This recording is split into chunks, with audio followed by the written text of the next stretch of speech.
take this all the way. Casters, Athena, Ingan, kamusta kayo dyan?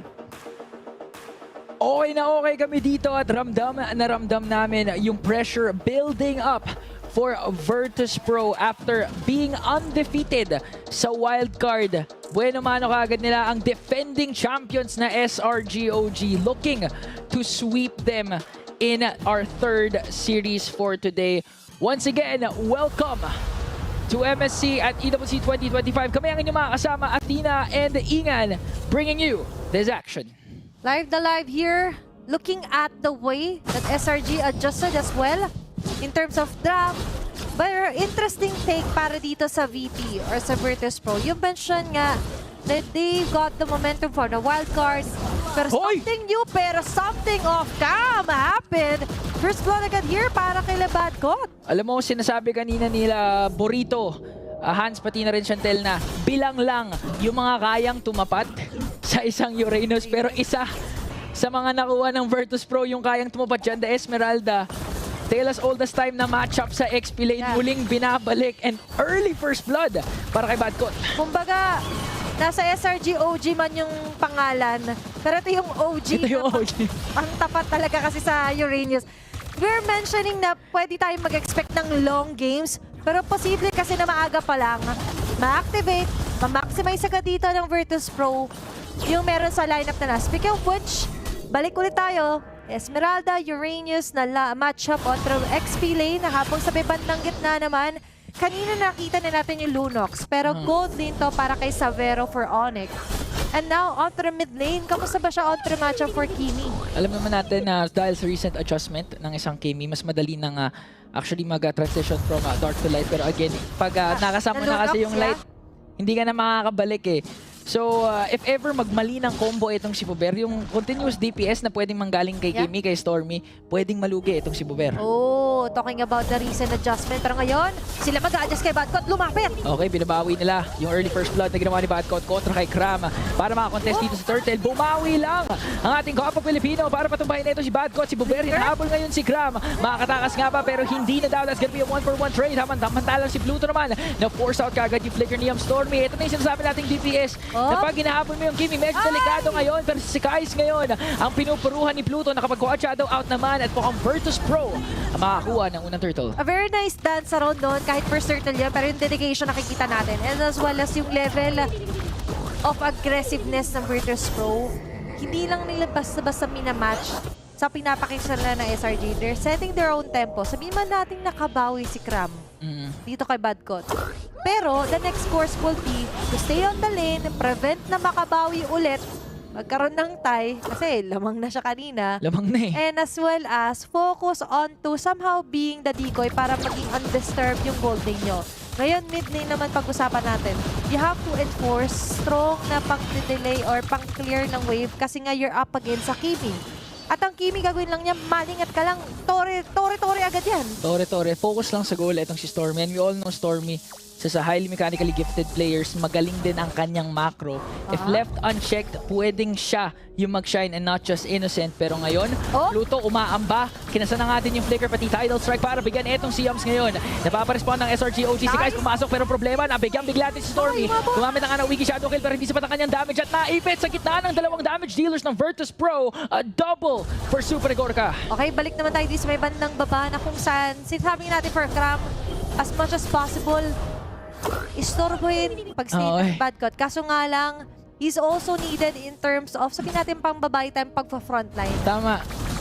Kaso, as we look at the STC instant replay, nakita natin yung effect pag maagang nabigyan ang SRG OG. If si Pluto ang una makaka-start, kahit si Yungs pa yung mabigyan nila, hindi naman ganun kakunat yung badang, mahihirapan at mawawalan ng resources yung SRG OG. And gusto ko balikan yung sinabi mo kay Kram. Kasi ang problema, alam natin yung Uranus gusto manggulo. Kaso hindi siya makaalis ngayon dahil kay Badcott. Gulo, di ba? And yung mention nga, wala sila pakialam kung si Yums yung makuha nila.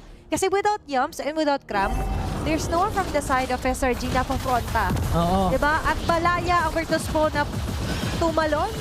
Or pwede rin naman silang dumirektang kay Lasekais and even Stormy. And now, the Turtle, upper grabs, pwede lumapit, pwede magkaroon ng steal. Pero hindi mangyayari yan. Magandang pag-frontline here para kay Badcott. That was still an attempt from si Kais. But if you're gonna look at the level advantage, may kalamangan din talaga itong si Glorious. Ang ganda ng zone actually na ginawa doon ng Virtus Pro. Badcott hindi rin basta-basta kinasa. Oy, teka lang, may nahuli na naman. It's gonna be on to Yums. Kinombo ka agad ni Pluto, pati na rin ni Bober, pero gusto sumagot ni si Kais ngayon. Ginasa na nga din yung Quad Shadow, pati na rin Wiggy Shadow kill para patubahin si Pluto. Okay, that was a clean pick-off fight para kay Sekais. Kaso lagi nang sasacrifice nga si Yums. Okay lang kasi as a roam, di ba? Anasata. Trabaho mo yun. Trabaho mo, pero at the same time, try to limit. Kasi mas okay kung meron kang munang mailalapag, kung fist crack man yan or fist wind, as long as you set a bigger play. Looking at the bigger picture in terms of number lamang ang Virtus Pro. Gold and as well as the kill score. And there's going to be a chase down onto Cram. Oh, napagamit na nga din siya ng flicker kaso ginamit yung Mountain Shocker. Yung bangka, nilapag kay Uranus, kaya naman nabigyan at si Stormy din. Bigla na lamang ginangkap dito sa mid lane na 2-kill swing for Virtus Pro. Okay, para sa Virtus Pro, hindi nila masyado inisip na, ay, innocent with the Moscow. As well as they're still focused onto delaying things up.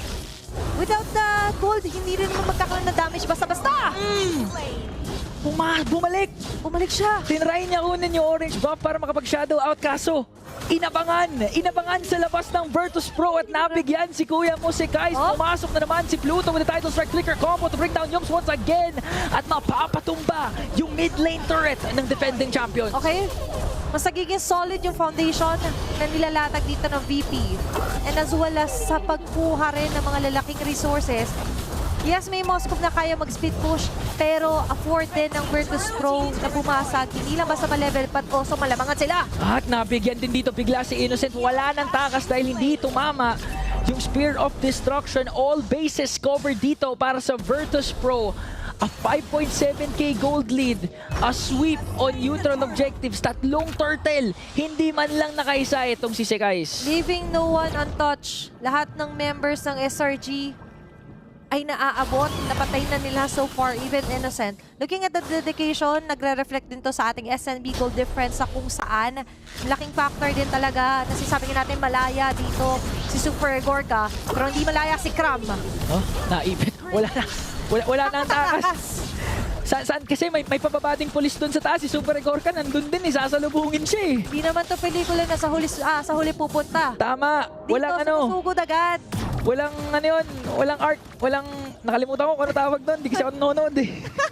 Pero ang importante, panoorin natin kung paano nga ba somehow i-retain ng SRG yung persona na kahit luging-lugi sila Pluto? with just one good clash, with just one good play, mabigyan lang nila ng spotlight si Innocent, that's it eh, diba? Pero si Kais, going in! Biggie Shadow Kill ginamit na para mapalayo lang dito yung Virtus Pro. Hindi pa sapat yung kanyang damage. Hunter Strike pa lang yung meron siya ngayon, pati na rin yung sword. Yums, ina-attempt ngayon umamba kontra sa Virtus Pro, pero inunahan na naman ni Pluto. Hindi makaporma si Kuya mo, Yums. Okay, medyo mabilis sa mga pangyayari. Pati ang pag-takedown ng torre doon ng VP laban sa SRG. On the bottom side naman, we've mentioned pwede mangulit or pwede rin namang ganito ang gawin ng isang Uranus. Somehow, tinatry nilang i-relieve yung pressure pero sila yung mas nape-pressure, lumiliit yung mapa para sa SRG. Oh. At ngayon, gusto pa nila paliitin lalo by trying to take down the mid lane turret. May onting kasakitan na, pero doon sa likod galing si Cram. Ang kanilang target sana, kaso si Sekais. Nakuha doon ang Tsunami Slam. Next target si Yums, naka-double kill na nga dito Super Gorka. 6 kills na para sa Granger na naka-Sky Piercer. Mukhang malaki yung problema ng ating defending champions. Ang laki talaga. Kasi imagine, you've got the perfect opportunity for a sandwich play pero hindi mo magawa kasi nga hindi enough yung damage nyo.